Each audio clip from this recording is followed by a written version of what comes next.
Halo semuanya, apa kabar? Semoga dalam keadaan baik, sehat selalu, dan selalu berbahagia dimanapun kalian berada.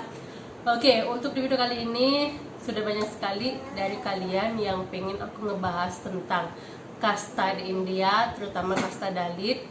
Dan langsung aja aku bakal ngebahas tentang beberapa kasta yang ada di India, karena memang banyak dari kalian yang minta, Kak bikin dong, bahas dong tentang kasta Dalit yang ada di India. Dan mohon maaf karena aku baru sempat bikin video, karena akhir-akhir ini aku sama keluarga di sini lagi pada nggak enak badan, semua lagi pada kena flu, demam. Jadi aku ketularan virus karena memang cuaca lagi nggak bagus di India, cuacanya suka berubah-ubah. Dan langsung aja untuk di kesempatan kali ini aku bakal ngebahas tentang beberapa kasta yang ada di India. Mohon maaf kalau memang suaraku memang agak kurang bagus karena aku masih rada-rada pilek. Dan aku bakal langsung ngebahas tentang beberapa kasta yang memang ada di India yang menurut kalian itu menarik untuk aku bahas.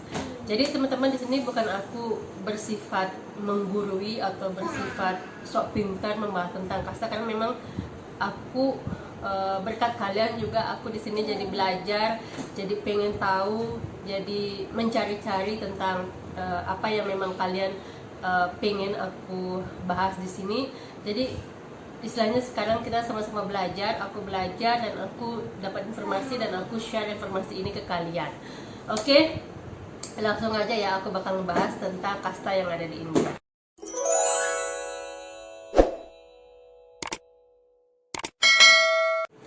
Oke teman-teman, langsung aja ke topik pembahasan tentang kasta.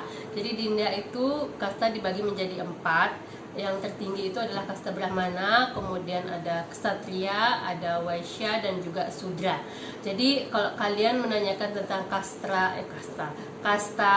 Dalit ini, atau apa yang namanya, Harijan, kasta ini tidak tergolong dari 4 kasta yang ada di India.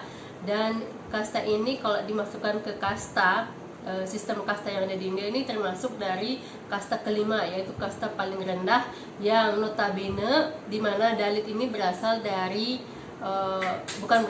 Dalit ini memiliki arti untouchable. Untouchable itu artinya tidak tersentuh.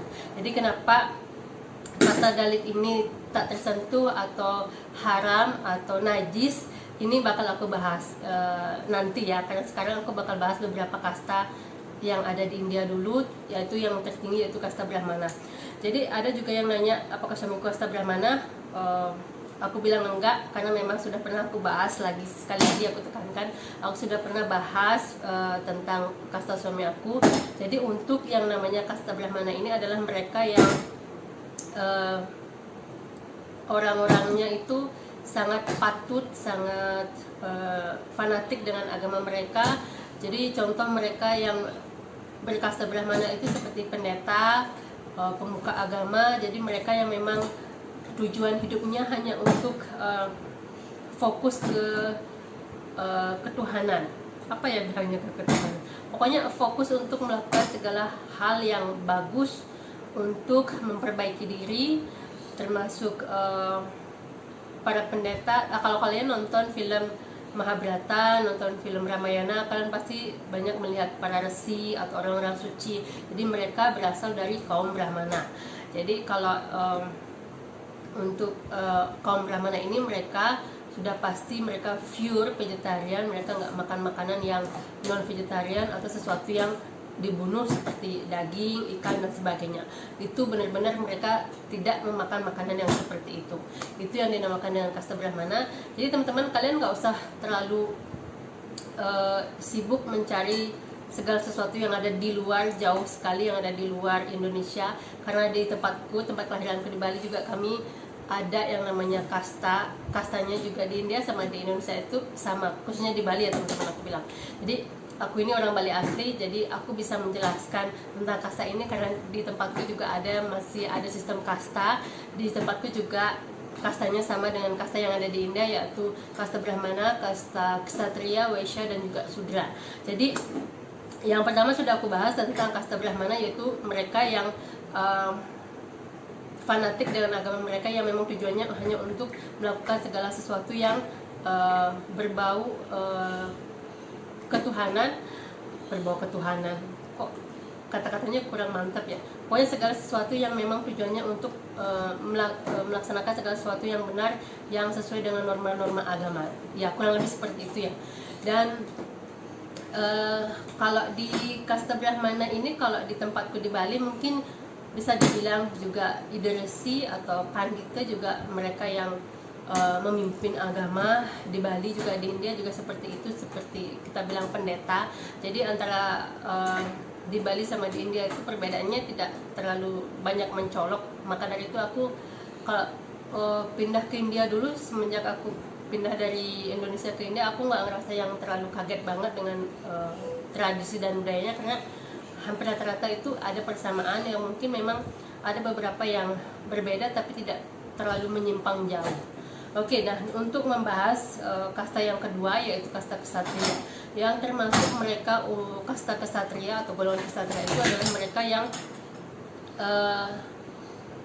mereka yang memiliki darah raja atau seorang raja juga, termasuk kasta kesatria dan prajurit. Nah di sini untuk mereka yang memiliki kasta kesatria, tentu saja bukan mereka yang memiliki kasta kesatria, mereka yang berada di kasta kesatria ini adalah mereka yang masih memiliki darah biru atau aliran keturunan darah dari raja, termasuk prajurit. Jadi teman-teman di sini juga aku mau ngasih tahu, karena ada yang nanya dari kalian apakah suamiku ini termasuk kasta yang mana. Jadi suamiku ini termasuk dari kasta kesatria, karena di tempat kelahiran papa mertua aku itu, di kampung halaman kami itu ada bentengnya raja dekat banget dengan rumah, sekitar 5 menit kalau nggak salah itu dari rumah, dan kami bisa lihat juga bentengnya dari rumah. Dan nama keluarga dari suamiku ini memang memiliki darah keturunan raja. Jadi mereka keluarga suamiku ya, bukan aku, karena aku bukan orang India. Jadi suamiku beserta keluarga besarnya itu mereka berada di kasta kesatria. Mereka merupakan golongan kasta kesatria. Dan yang dimaksud dengan kasta selanjutnya setelah kasta kesatria itu Waisya. Waisya itu sejenis aku belum membandingkan antara kasta kesatria di India dan di Indonesia. Jadi kalau di Indonesia, di Bali maksudnya, di tempat kelahiranku, yang termasuk kasta kesatria juga adalah mereka yang dulunya punya keturunan raja. Jadi kalau di Bali, kalau nggak salah ya, mohon maaf untuk kalian yang orang Bali yang nonton videoku kali ini, semoga aku tidak memberikan informasi yang salah. Kalau salah mohon dikoreksi. Jadi kalau kasta kesatria itu kurang lebih mereka yang memiliki nama anak agung. Dan untuk yang kasta Brahmana, mungkin mereka memiliki nama seperti kayak Ide Ayu dan Ide Bagus. Itu sesuai dengan informasi yang aku dapat ya. Mohon dikoreksi kalau memang aku memberikan informasi yang salah. Dan di sini kalau di Bali yang namanya kasta kesatria itu adalah mereka yang memiliki nama anak agung. Kalau kalian pernah ke Bali atau liburan ke Bali, untuk bukan orang Bali ya, yang kalian pernah mendengar kata nama anak agung bla bla bla, anak agung gede bla bla bla, itu mereka berkasta tinggi. Kemudian kasta-kasta di Bali juga ada yang namanya Dewa, Desa, kemudian ada yang namanya Igusti dan Cokorda, itu juga termasuk nama-nama yang berkasta. Dan aku ini bukan orang berkasta teman-teman di Bali, aku ini orang biasa, dan Tuhan menjodohkanku dengan orang yang berkasta di India, dan itu sama sekali nggak pernah aku terfikirkan. Oke, itu membahas tentang kasta kesatria. Dan yang selanjutnya kasta ketiga itu, kalau untuk di India, kasta suami ini kalau disamaratakan dengan di Bali, suami ini kastanya sama seperti di Bali dengan memiliki nama anak agung. Jadi suami ini seperti setara dengan anak agung untuk kasta yang ada di Bali. Dan kalau di Bali teman-teman, untuk mereka pernikahan yang beda kasta itu, misalkan aku yang menikah dengan anak agung, jadi otomatis levelku itu bakal naik dan mereka bakal manggil aku kayak Jero gitu. Dan tentu saja untuk cara berbicara juga berbeda, karena di Bali kami ini kalau antara orang yang tidak berkasta dengan orang berkasta itu kami cara bicaranya itu berbeda. Biasanya kami menggunakan bahasa Bali Madi atau bahasa Bali halus, karena di Bali juga kami memiliki bahasa yang berbeda, bahasa Bali biasa dan bahasa Bali halus. Dan rata-rata kami untuk yang belum kenal misalkan ya, kayak ketemu baru ketemu gitu, terus nanya, kita kan nggak tahu apa orang ini berkasta atau enggak, jadi secara otomatis kita akan nanya, misalkan kita nanya dari mana gitu, dari mana. Kalau bahasa Bali biasa aja ya, Uli DJ gitu. Jadi kalau untuk menghindari rasa ketidaksopanan mungkin orang ini berkasta atau enggak, jadi kita selalu nanya pakai bahasa Bali halus, sakeng napi. Jadi sakeng napi itu bahasa Bali halus, tapi kalau untuk bahasa Bali biasa kita biasa nanya uli DJ kayak gitu. Dan untuk urusan makan, misalnya kalau kita nanya sudah makan gitu. Kalau kita ngomong bahasa Bali yang biasa aja pasti kita nanya subuh medar kayak gitu. Jadi kalau untuk mereka yang berkasta kita akan nanya dengan bahasa Bali halus, kita nanya seperti ini, sampun ngajeng kayak gitu. Jadi kalau di Bali itu ada istilah perbedaan untuk cara kita berbicara antara orang berkasta atau enggak. Sedangkan kalau di India ya teman-teman, di India nggak ada istilah seperti itu. Jadi mau berkasta tinggi, mau kasta kesatria, atau mereka ketemu sama mereka yang kastanya di bawah, misalkan kayak sudra gitu,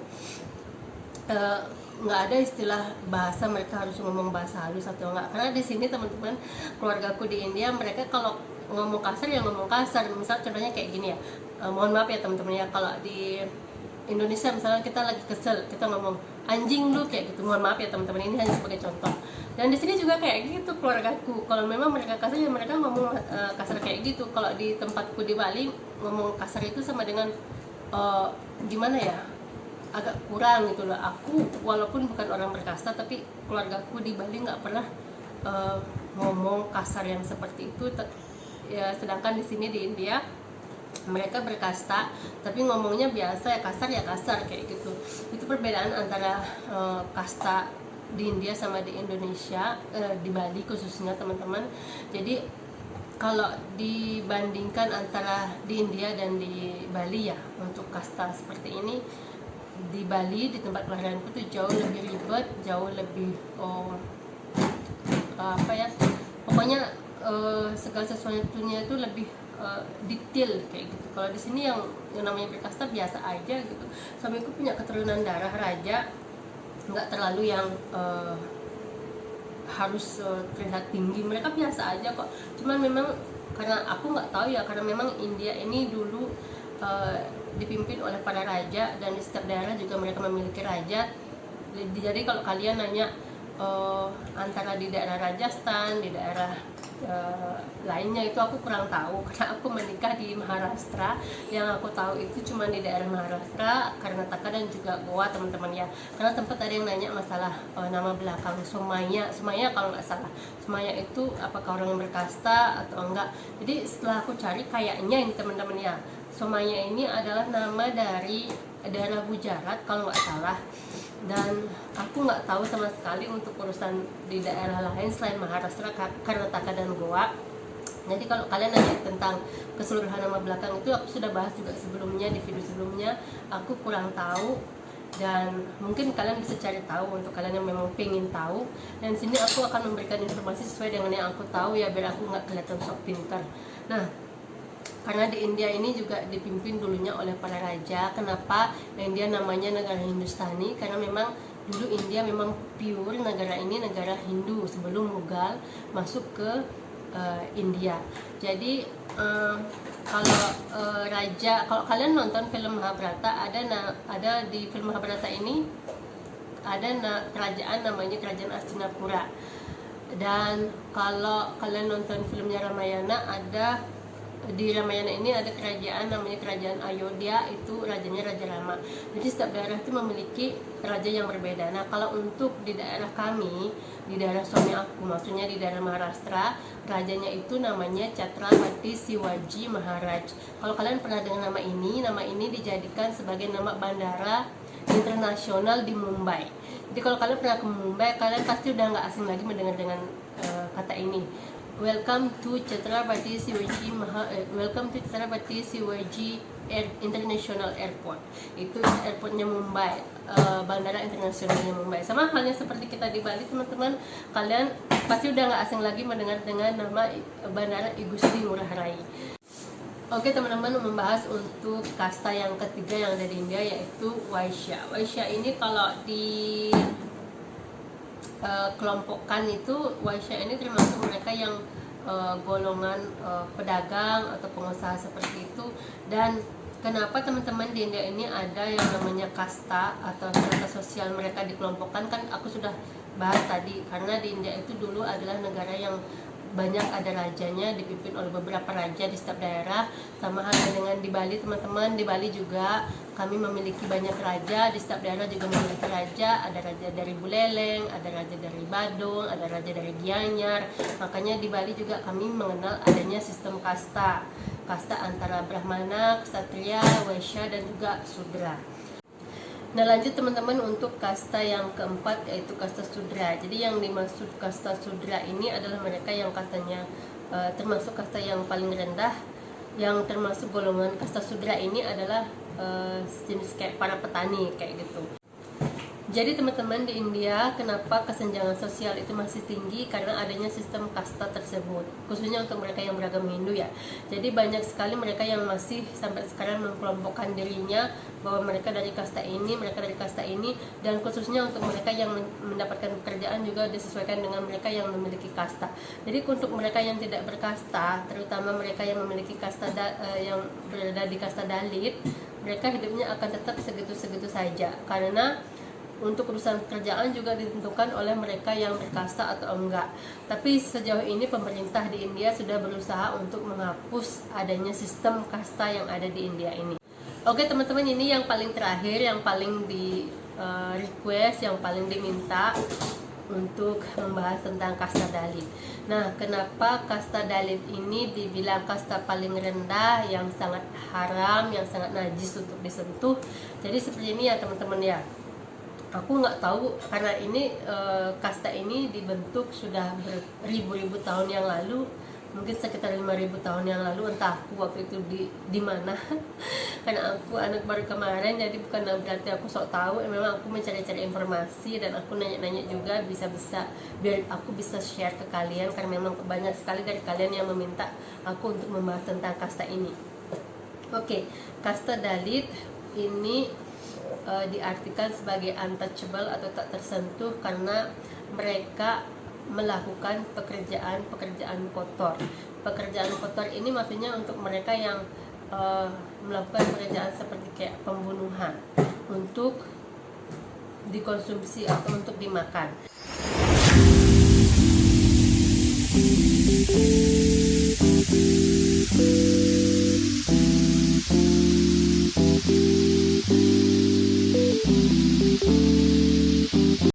Jadi teman-teman, untuk kasta Dalit ini adalah mereka yang memang benar-benar non-vegetarian juga, yang makan makanan serba daging, seperti makan daging sapi, daging babi, kemudian makan ayam. Ini di kelompokkan seperti ini, aku sudah bilang sebelumnya, ini dari beribu tahun yang lalu ya teman-temannya. Aku tidak membahas tentang yang sekarang.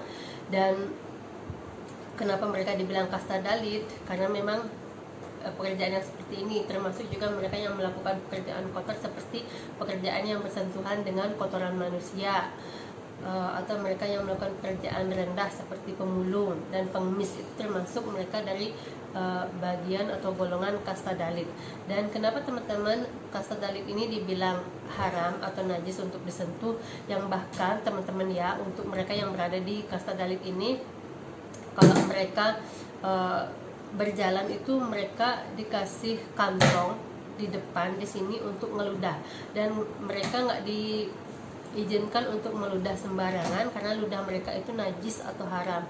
Selain itu juga mereka dikasih ikat pinggang spesial, yang di belakang itu dikasih sejenis kayak sapu, dimana nanti ketika kasta Dalit ini berjalan melewati jalanan seperti itu, maka sapu yang diikatkan di pinggang para kasta Dalit ini akan menghapus jejak kaki para kasta Dalit ini karena mereka juga percaya bahwa jejak kakinya juga adalah haram atau najis. Nah, kenapa najis atau haram? Ini karena mereka mengkonsumsi atau memakan makanan yang dibunuh. Dimana kalau kita membandingkan dengan mereka yang berkasta tinggi atau kasta Brahmana, mereka tentu saja tidak memakan makanan yang dibunuh atau pure vegetarian, atau mereka tidak memakan makanan yang berupa daging, ikan, telur, dan sebagainya. Perasaan aku menjelaskannya kayak bolak-balik, muter-muter nggak jelas karena aku bingung menjelaskannya dari segi mana dan bagaimana. Dan maka dari itu teman-teman, di sini seperti yang aku sudah bahas tadi, kenapa yang kaya makin kaya, yang miskin makin tertindas, karena memang adanya kasta seperti ini, kasta di India yang mereka memang sudah dulunya kaya, memiliki kasta di mana mereka mencari pekerjaan jauh lebih gampang dibandingkan mereka yang berkasta rendah, termasuk kasta Dalit. Kalau mereka berada di kasta Dalit, tentu saja mereka akan tetap seperti itu karena mereka tidak diterima di beberapa tempat untuk bekerja. Itu yang menyebabkan di India strata sosialnya itu sangat jauh. Yang kaya makin kaya, yang miskin makin miskin. Jadi teman-teman, najis dan haram ini adalah ungkapan untuk mereka yang memang memakan makanan yang dibunuh untuk dikonsumsi. Jadi kalau zaman sekarang kan udah nggak ada istilah seperti itu. Kalau kita makan ya makan daging sapi ya makan daging sapi, kemudian makan babi ya makan babi, makan ayam, makan ikan. Itu sekarang untuk di zaman sekarang kan sudah biasa. Maka dari itu segala sesuatunya sekarang sudah tidak terlalu yang ketat banget. Jadi ini untuk kasta Dalit sampai sekarang memang masih ada karena memang mereka masih percaya dan masih dan India ini masih terlalu mempermasalahkan kasta juga, antara kasta tertinggi dan juga kasta terendah. Oke deh teman-teman, semoga penjelasan atau sharing aku kali ini ada sedikit gambaran untuk kalian yang memang pengen tahu tentang kasta yang ada di India. Juga aku sudah share juga tentang kasta yang ada di tempatku di Bali. Jadi kalau kalian mau belajar tentang kasta, kalian nggak usah jauh-jauh belajar jauh ke luar negeri ke India. Kalian cukup liburan ke Bali, tanya beberapa orang Bali. Dan di sini dibandingkan antara India dan Indonesia, di Bali tradisinya jauh lebih ribet dibandingkan dengan di India. I feel like holiday teman-teman. Kalau kalian berpikir aku di India itu terlalu capek, mungkin karena mengurus rumah tangga. Aku tuh cuman ngurus anak dan juga ngurus dapur, itu pun dibantu sama ibu mertua aku. Karena bersih-bersih juga dibantu sama ibu mertua aku nggak melakukan semuanya sendiri. Tapi kalau aku tinggal di Bali, kalau kalian melihat kehidupan perempuan Bali, kalian akan jauh lebih sakit kepala. Karena ada yang namanya istilah merainan, dimana setiap hari kita harus mempersembahkan canang. Kalau kalian pernah ke Bali, kalian pasti tahu canang itu seperti apa. Dan belum lagi seorang perempuan Bali yang memang harus bekerja, antara bersosialisasi, karena kalau kita punya acara, tetangga punya acara nikahan 3 bulan, dan kita harus bergotong royong, harus ikut ke sana untuk membantu pekerjaan mereka. Memang karena sudah tradisi seperti itu. Kalau di India nggak ada istilah kayak gitu, kita cuma datang di hari H aja. Dan jujur teman-teman, saya sebagai perempuan Bali masih sangat jauh dari sempurna dibandingkan dengan perempuan Bali lainnya yang mereka sangat hebat. Maaf ya, ini bukan soal rasis atau soal membanggakan perempuan Bali, tapi kalau kalian yang sudah pernah ke Bali, kalian pasti tahu bagaimana aktivitas seorang ibu rumah tangga atau seorang istri di Bali, di mana mereka sibuk dengan pekerjaannya, sibuk dengan anak, sibuk dengan tradisi, menjahitan, dan mempersiapkan beberapa sarana. Karena di Bali itu kami banyak juga punya acara, banyak punya acara-acara persembahyang seperti itu. Di India memang banyak ada festival, banyak sekali ada festival, tapi untuk sarananya itu tidak seribet dengan apa yang kami punya di Bali. Oke deh teman-teman, segitu saja untuk sharing aku kali ini. Semoga ada informasi yang memang kalian pengen tahu sudah aku share ke kalian. Dan mohon maaf kalau misalkan aku ada kesalahan atau memberikan informasi yang kurang akurat. Kalau misalkan ada informasi yang mungkin aku berikan ke kalian ada kekeliruan, mohon dikoreksi, bisa di komen. Karena di sini juga aku masih sama-sama belajar, aku juga mencari informasi, aku share ke kalian biar kalian juga tahu. Dan terima kasih juga buat kalian yang sudah menyimak videoku kali ini. Semoga kita sama-sama belajar ya. Aku jadi banyak tahu juga karena aku jadi membaca, jadi mencari tahu untuk bisa share ke kalian. Oke, terima kasih ya teman-teman. Sampai ketemu di video aku selanjutnya. Oke, bye bye.